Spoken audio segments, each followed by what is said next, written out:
Good old 10cc and the things we do for love here at Bay FM. It's Bay Health. It's 28 minutes to 12 o'clock and Madonna Guy is with me. I've got a name right at the time.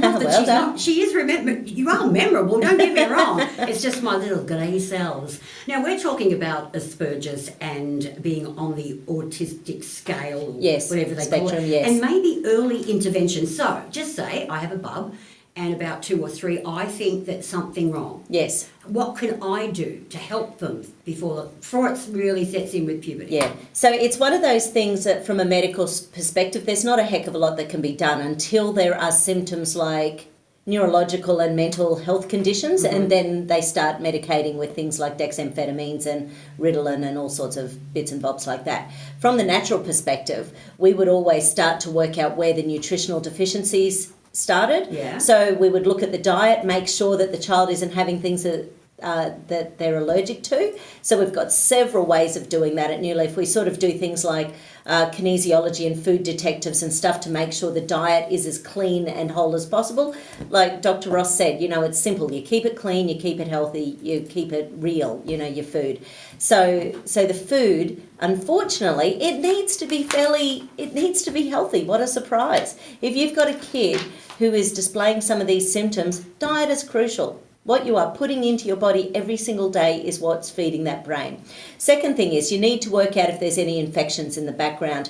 There was a big study done by a researcher in New York, and they actually took these cross-sections of brains of autistic children who died through accidents over the period of a 12-month period. Yeah. And they did cross-sections of those brains, and they found that in every single case there was either staph or strep infections in the basal ganglia in the brain. So basically the staphylococcus infection, the streptococcus, they are really common infections. That's what gives us the green snot when we're sick. It's what gives us our sore throats. It's what makes us itch, the yellow pus on our skin when we get it, welts and things. So they're really, really common. But they shouldn't be going across that brain. So once again, the whole leaky brain thing, you've got to start protecting that brain. So are there allergies? You have to start working on them, settling them down. And I'm not talking just about with antihistamine drugs, because that doesn't deal with the allergy itself. Every time you have the allergy, you are creating a blood-brain barrier weakness, which means toxins can get into the brain.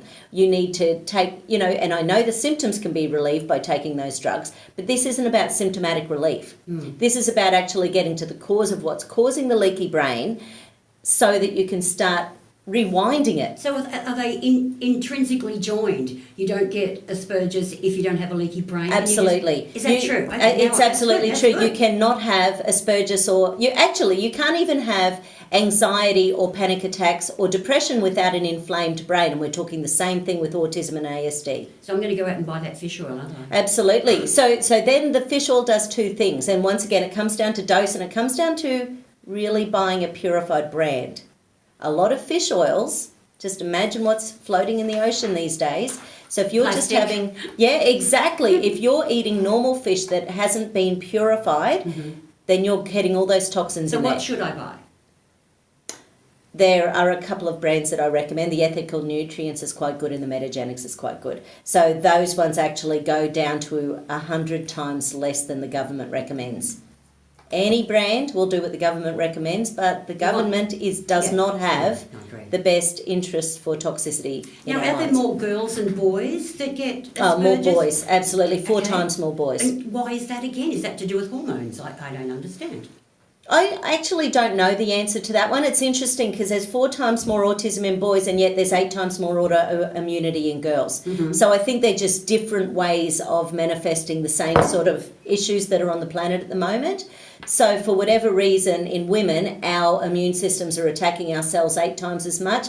For whatever reason, it's got to be hormones like testosterone, estrogen. It certainly does, because doesn't it? I've been told this. I had a girlfriend when I lived in Melbourne, and she had a little boy that was on the autistic scale. Yes. He was actually closer to autism than he was to Asperger's, and she was into all natural stuff. Yes. And she she didn't have the money, but apparently there are schools you can go to. Absolutely. There is so much you can do now to support them. But if you're just Joe Blow down the road and you don't have $1 million, how can you help them?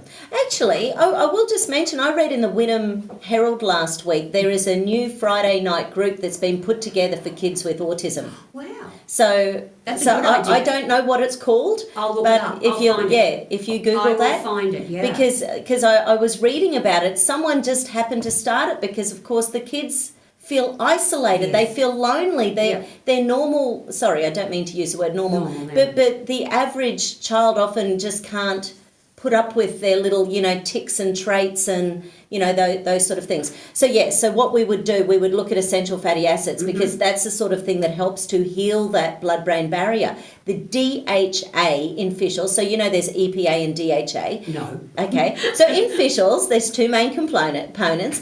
The EPA is eicosapentaenoic acid. It's anti-inflammatory. So when we have pain, when we have inflammation, the EPA, and you need at least 2 grams a day of EPA in order to get an anti-inflammatory effect. Yep. Some kids need a lot more than that, but that's a good dose. When you need to regenerate the brain, so if there's brain damage that's been happening, the DHA regenerates the brain.